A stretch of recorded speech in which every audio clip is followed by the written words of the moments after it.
नमस्ते my dear friends. आज मैं आप लोगों को वसा, जिसे आप लिपिड भी कहते हैं, पढ़ा रही हूँ। यह क्या है? ग्लिसरॉल और वसीय अम्लों का मिश्रण है। वसा क्या होता है? ग्लिसरॉल एवं वसीय अम्लों का मिश्रण। कई बार आपको ग्लिसरीन शब्द भी सुनने को मिलेगा, तो कंफ्यूज नहीं होना है। यह ग्लिसरीन एवं वसीय अम्लों का मिश्रण कहलाता है। वसा, आप देखते हो, हमें ऊर्जा प्राप्ति का सांद्र स्रोत है।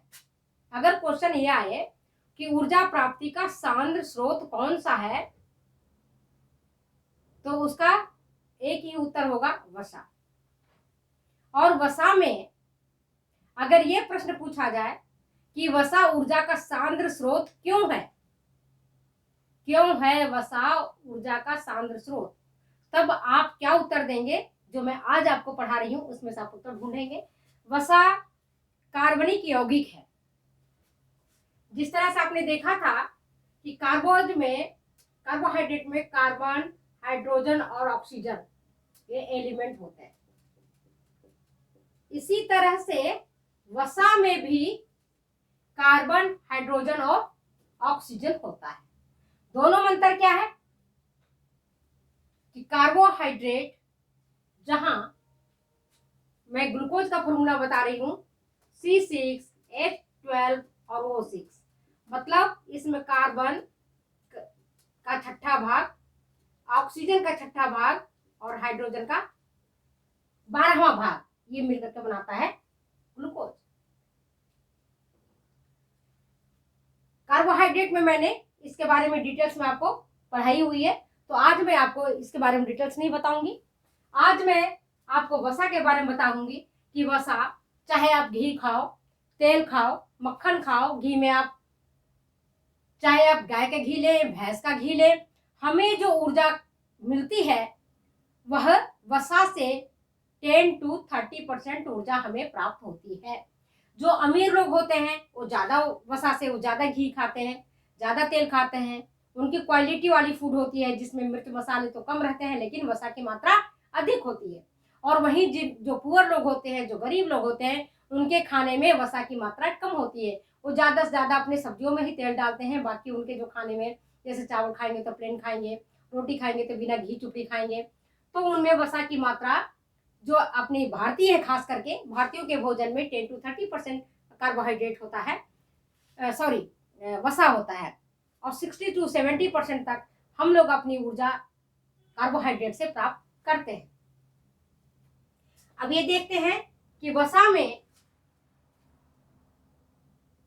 और तेल में, खास करके हम जो घी और तेल की बात करते हैं, तो दोनों में क्या अंतर होता है। घी और तेल में, वसा और तेल में मुख्य अंतर ये होता है कि वसा जहां 20 डिग्री सेंटीग्रेड पर जम जाता है, वहीं पर तेल जो है वह द्रव अवस्था में ही रहता है, लिक्विड अवस्था में ही रहता है। समझ गए बात को मैं क्या कह रही हूं? कि जहां जैसे अभी घी है, सर्दी का मौसम है, देखते हो जम जाता है, और वही गर्मी के मौसम में घी लिक्विड रूप में रहता है, तरल पदार्थ के रूप में रहता है। तो घी क्या हुआ? आपके वसा हुए। लेकिन एक आपके पास यहाँ पर एक्सेप्शन भी देखने को मिलेगा। जैसे जाड़े का वही मौसम है, तो जाड़े के मौसम में आप देखेंगे कि आपका नारियल तेल भी जम जाता है, जबकि नारियल का तेल है, लेकिन ये जाड़े के मौसम में जम जाता है और गर्मी के मौसम में ये द्रव अवस्था में रहता है, तरल अवस्था में रहता है। तो अगर एक परीक्षा में ये प्रश्न पूछे जाए, कोई एक ऐसा तेल का नाम बताएं जो 20 डिग्री सेंटीग्रेड पर जाकर के जम जाता है। जैतून का तेल नहीं जमता, नारियल का तेल नहीं जमता, सनफ्लावर का तेल नहीं जमता, कोकोनट का तेल नहीं जमता, लेकिन नारियल का तेल जम जाता है। तो इसका एग्जाम जो है ना, आपका क्वेश्चन का आंसर होगा कोकोनट ऑयल।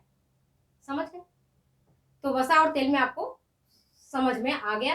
जैसे घी है आपका, वसा है, और जितने प्रकार के आप तेल खाने में काम में लेते हैं, जितने प्रकार का आप तेल देखते हैं, वो सब तेल होता है। अगर हम लिपिड को देखते हैं, तो लिपिड क्या होता है? वसीय अम्ल और ग्लिसरॉल के एस्टर होते हैं। लिपिड वसीय अम्ल और ग्लिसरॉल के एस्टर होते हैं। और सभी पदार्थों के लिए लिपिड का नाम अलग अलग नाम दिया गया है, जैसे वसा अम्ल, वसा तेल, फास्फोलिपिड, स्टीरॉल इत्यादि। अब हम देखते हैं इसका रासायनिक संगठन। रासायनिक संगठन अगर आप देखते हैं तो वसा जब टूटता है, जैसे मैंने आपको पहले वीडियो में बताया था कि जब कार्बोहाइड्रेट टूटता है तो हमें ग्लूकोज मिलता है, उसका सिंपलेस्ट यूनिट। प्रोटीन टूटता है तो अमीनो अम्ल देता है। इसी प्रकार से अगर कार्बोहाइड्रेट ये आपका वसा टूटेगा तो ग्लिसरीन, ग्लिसरॉल और वसीय अम्ल देगा। ग्लिसरॉल एक अणु और 3 अणु आपका वसीय अम्ल मिलता है। ग्लिसरॉल क्या है? एक प्रकार का अल्कोहल होता है। आप देख रहे हैं, ग्लिसरॉल क्या है? एक प्रकार का अल्कोहल होता है, जिसका फॉर्मूला होता है CH2, CHOH और CH2OH। तो कितना होता है ये? ग्लिसरॉल होता है, टूटने के बाद 3 अणु ये देता है, और एक अणु देता है ग्लिसरॉल का, एक अणु ग्लिसरॉल का होता है, 3 अणु होता है उसका वसीय अम्ल का।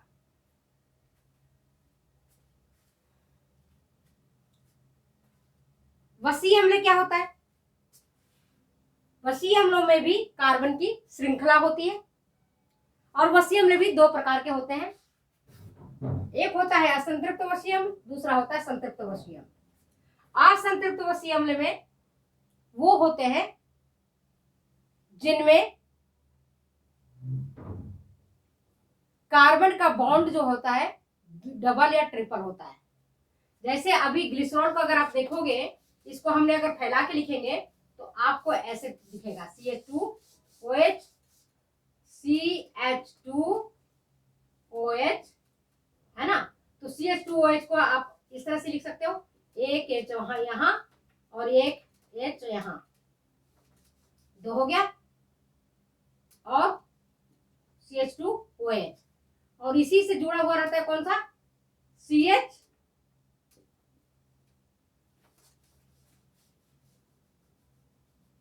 और OH, ठीक है, S, इसके यहाँ CHOH और फिर CHOH दिख रहा है। ये जो OH है अल्कोहलिक बॉन्ड कहलाता है, अल्कोहल कहलाता है। और ये है कार्बन। कार्बन के 4 बॉन्ड होते हैं, आप सब जानते हो। एक जिससे ये हाइड्रोजन जुड़ा है, H जिससे दूसरा हाइड्रोजन जुड़ा है, OH जुड़ा हुआ है, फिर यहाँ पर एक कार्बन से दूसरा एक हाइड्रोजन जुड़ा हुआ है, यहाँ पर OH जुड़ा हुआ है। फिर इस तरह से देखते हो चारों बॉन्ड, कार्बन के चारों बॉन्ड भरे हुए हैं, 1 2 3 4, हाइड्रोजन हाइड्रोजन अल्कोहल, फिर आगे चले जाओ कार्बन हाइड्रोजन अल्कोहल, फिर यहाँ से कार्बन हाइड्रोजन हाइड्रोजन और अल्कोहल। समझ गए बात को? तो मतलब जो संतृप्त वसीय अम्ल होते हैं, इसमें जगह नहीं बचता है कार्बन के बीच। कार्बन के चारों अणु किसी न किसी तत्व से जुड़े रहते हैं, चाहे वो हाइड्रोजन से जुड़े रहते हैं, चाहे वो ऑक्सीजन से जुड़े रहते हैं। वहीं जो असंतृप्त वसीय अम्ल है, असंतृप्त वसीय अम्ल है जिसमें आपका ओलिक अम्ल आता है, पाल्मोटोलिक अम्ल आता है, खास करके लिनोलिक अम्ल आता है। इसमें कार्बन के जो बॉन्ड होते हैं वो डबल बॉन्ड होते हैं, कई बार ज्यादा बॉन्ड इसमें होते हैं, देखने के लिए ज्यादा बॉन्ड मिलते हैं। और संतृप्त वसीय अम्ल में याद रखना, संतृप्त वसीय अम्ल में कार्बन के कोई भी सिंगल बॉन्ड से ही कार्बन जुड़ा हुआ रहता है एक दूसरे से, हाइड्रोजन और अल्कोहल से। मैं समझती हूँ आपको समझ में आ गया होगा। अब वसीय अम्ल को 2 भागों में बांटा गया है। एक होता है संतृप्त वसीय अम्ल,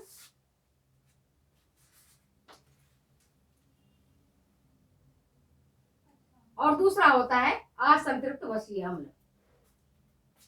अब हम संतृप्त वसीय अम्ल में देखते हैं तो इसमें होता है स्टीयरिक अम्ल, ब्यूटारिक अम्ल, कैप्रिलिक अम्ल, पामिटिक अम्ल। तो ब्यूटायरिक अम्ल, मक्खन में जो एक विशेष प्रकार की खुशबू आती है, सुगंध आता है, वो ब्यूटायरिक अम्ल के कारण होता है। अगर इसका फॉर्मूला देखोगे तो CH3, CH2, CH2 और COOH होता है।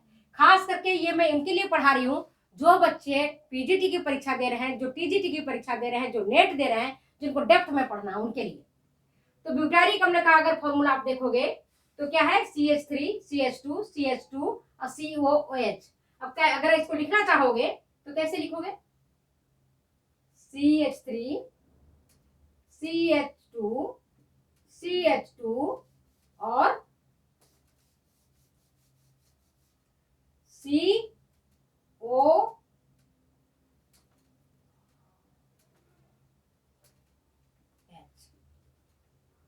अब इसको जोड़ दो हाइड्रोजन से, hydrogen, hydrogen, hydrogen, hydrogen, hydrogen, hydrogen, hydrogen, hydrogen और हाइड्रोजन। इसको इस तरह से लिख सकते हो। इसका दूसरा लिखने का तरीका, आप इसी चीज को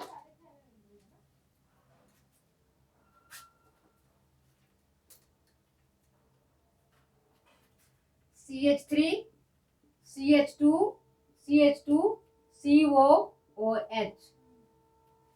ठीक है, CH3 है तो एक हाइड्रोजन, दूसरा हाइड्रोजन और तीसरा हाइड्रोजन, CH2 हो गया, CH3 हो गया, ये 1 2 3, यहाँ पर 2 है, 1 2, फिर यहाँ पर 1 2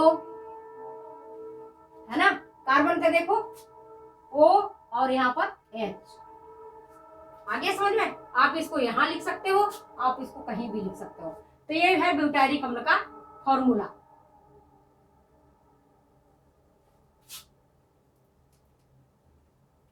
समझ गए। और इसी के कारण मक्खन में जो एक विशेष प्रकार की खुशबू आती है, सुगंध आता है, इस ब्यूटायरिक अम्ल के कारण होता है। दूसरा होता है कैप्रिलिक अम्ल, जो मक्खन में और आपके नारियल के तेल में मिलता है, कैप्रिलिक अम्ल। इसको एंडिकेनोइक बोलते हैं। इसको क्या बोलते हैं, कैप्रिलिक अम्ल को बोलते हैं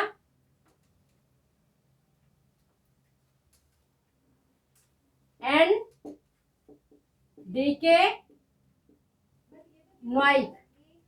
एन मतलब होता है नंबर और डे का मतलब होता है 10। क्या होता है डेकेनोइक मतलब 10। तो इसमें 10 कार्बन अणु आएंगे। अब इसको देख लो ऐसे, 1 2 3 4 5 6 7 8 9 10, 10 आ गया। 1 2 3 4 5 6 7 8 9 10। इस 10 में सबको हाइड्रोजन से आप जोड़ दो।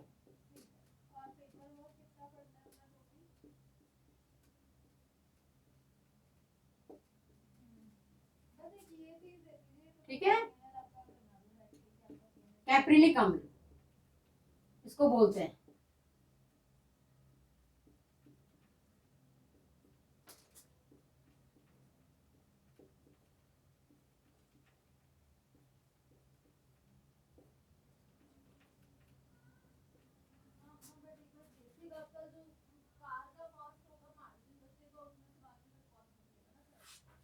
और ये वाली वो से जुड़ा रहता है और ये H से। ये फॉर्मूला किसका है, कैप्रिलिक अम्ल का, कैप्रिलिक अम्ल का। जो बच्चे कहते हैं कि मैडम बहुत हार्ड क्वेश्चन आता है एलटी में, तो बाबू बेटा जी आपको प्रतियोगिता परीक्षा देनी है तो हार्ड ही क्वेश्चंस आएंगे, इजी क्वेश्चंस नहीं आएंगे। तो इसके लिए आप तैयार रहें। ये जो होता है कैप्रिलिक अम्ल है ना, वो मिलता है आपके मक्खन और कोकोनट ऑयल में, जिसका फॉर्मूला होता है, आप इसको शॉर्ट में आप इस तरह से करते हो, CH3 CH2 होल कर दो कितनी 8 और COOH, ऐसे भी कर सकते हैं इसको। तो 8 तो यहाँ हो गया, 9 माये हो गया, 10 माये हो गया, एंडोकेनाइक एसिड। ठीक है, इसके बाद आता है एक पामिटिक एसिड। मिटा दें।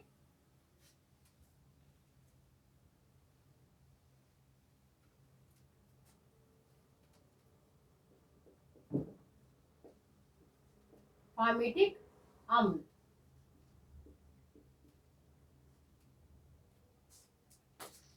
यह वनस्पति तेलों में उपलब्ध रहता है।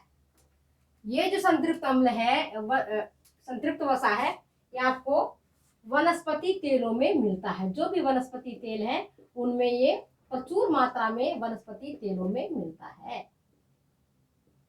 वनस्पति तेलों में। इसको कहा जाता है एन हेक्साडिकेनोइक, एन हेक्साडिकेनोइक।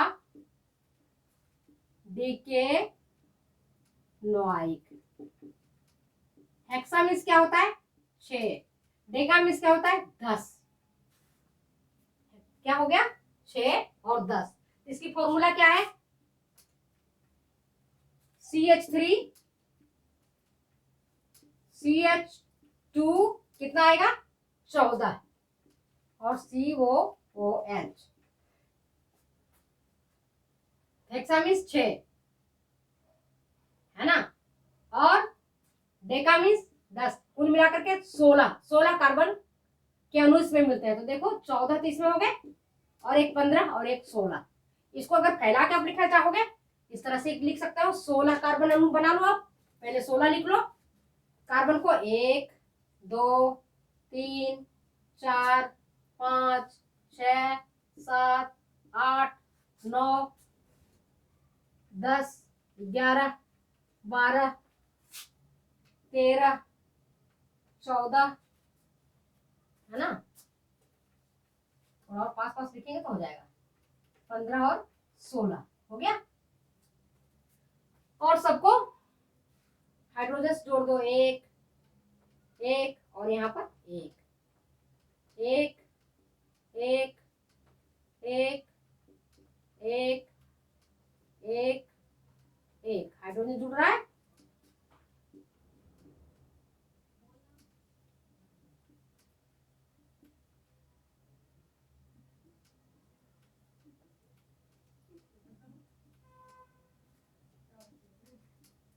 इसको बोलते हैं एन हेक्साडेकेनोइक एसिड। सब कुछ नहीं करना है, चारों बाउंड आप देख रहे हो कि कार्बन के 4 बॉन्ड होते हैं, तो चारों बॉन्ड फुलफिल रहते हैं, संतृप्त रहता है, इसलिए इसको संतृप्त वसीय हम लोग बोलते हैं। यहाँ पर OH। इसके बाद जो मुख्य पामीटिक एसिड है वनस्पति तेलों में मिलता है, और एक और है संतृप्त वसीयम जिसको हम बोलते हैं स्टीयरिक अम्ल। क्या बोलते हैं इसको, हम मिटा देती हूं।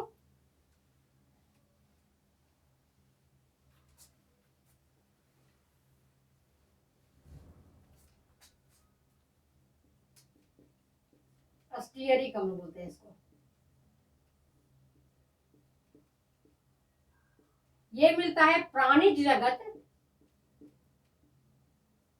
और वनस्पति जगत,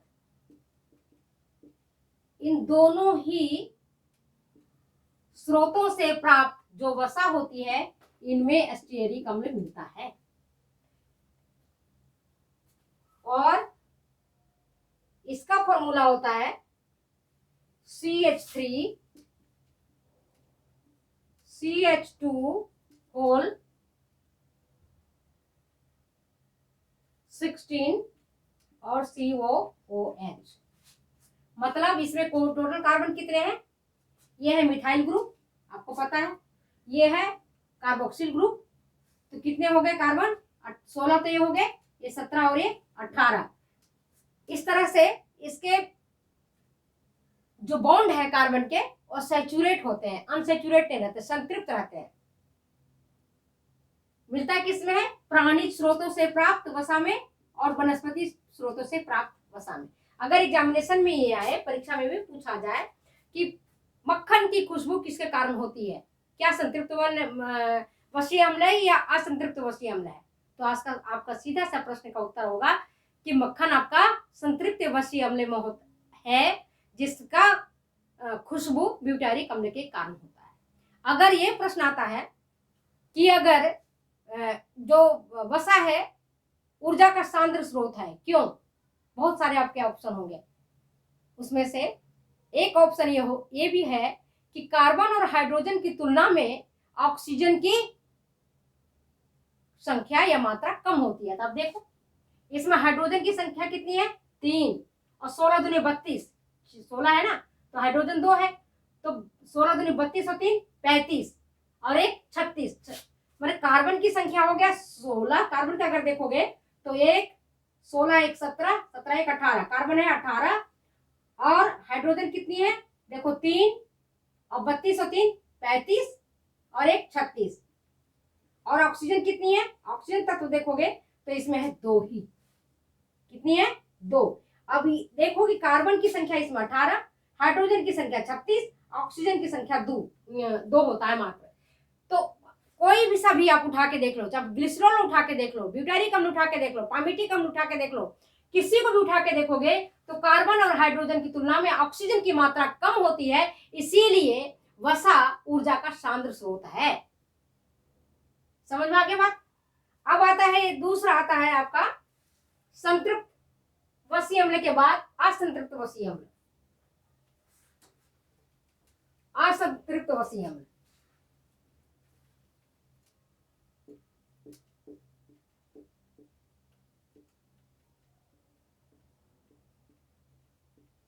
वसीय अम्ल, अगर इसको बांटोगे तो ये भी 2 प्रकार का है।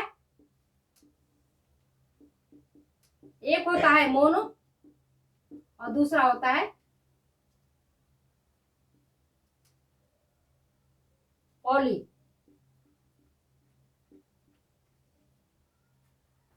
मोनो असंतृप्त वसीय अम्ल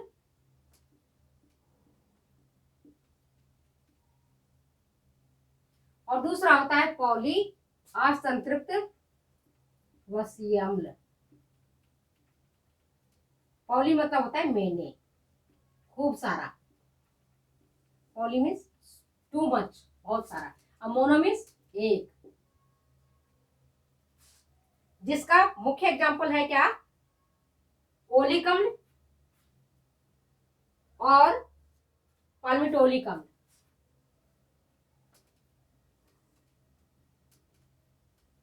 ओलिक अम्ल और दूसरा है पाल्मिटोलिक अम्ल। याद रखना, जो ओलिक अम्ल होता है यह तेल और वसा में मुख्य रूप से उपस्थित होता है। तेल और वसा में ओलिक अम्ल उपस्थित होता है। और पाल्मिटोलिक अम्ल जो है वह मुख्य रूप से मक्खन और बीज तेलों में उपस्थित होता है। मक्खन और बीज तेलों में। अब बीज तेल समझ में आ गया? Oil seeds. बीज तेल किसको कहते हैं? जैसे सरसों, तिल, ग्राउंडनट, जिनके बीज से तेल निकल रहा है तो इसको बीज तेल बोलते हैं। जिसके बीज से तेल निकलता है, तीसी जिसको अलसी बोलते हो आप लोग, ये ऑयल सीड्स कहलाते हैं। पाल्मिटोलिक अम्ल, ओलिक अम्ल, ये सब असंतृप्त वसीय अम्ल है। अब हम देखते हैं आपके पोली असंतृप्त वसीय अम्ल। बहु, इसको कह सकते हो हिंदी में, हिंदी वाली छात्राएं समझ जाए, बहु असंतृप्त वसीय अम्ल। इसमें आता है खास करके लिनोलिक अम्ल।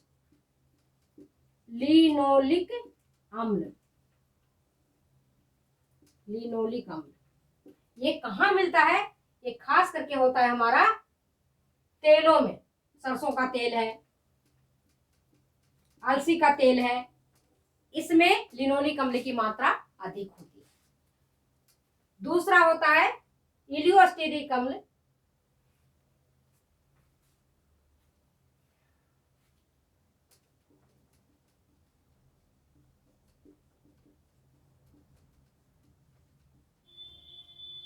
और तीसरा होता है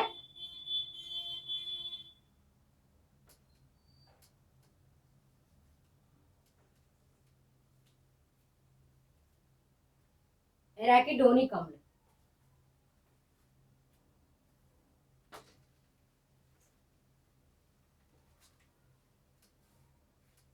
अगर पॉलीवसी अम्ल को देखते हो तो इसके मुख्य 3 वसी अम्ल हैं जो काफी इंपॉर्टेंट हैं, जिसमें पहला था आपका लिनोलिक अम्ल। कौन सा था? लिनोलिक, तेलों में पाया जाता है। दूसरा होता है इलियोस्टेरिक,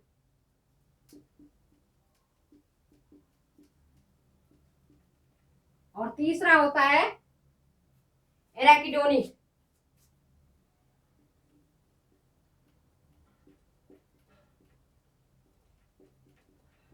ये आपके मुख्य असंतृप्त वसी अम्ल है, जिसमें ये तेल में पाएगा और ये पाया जाता है तेल बीजों में। तेल बीजों में। इसके बाद मैं आपको बताऊंगी आवश्यक वसी अम्ल। आवश्यक वसी अम्ल,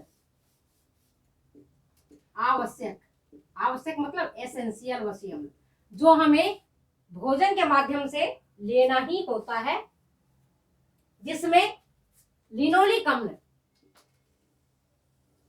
जो तेल में मिलता है, यह अनिवार्य है हमारे उत्तम स्वास्थ्य के लिए, त्वचा की सुंदरता के लिए, त्वचा को कांतिमय बनाने के लिए। कौन सा चाहिए? लिनोलिक अम्ल, जो खास करके तेलों में मिलता है। अगर एग्जामिनेशन में ये पूछा जाए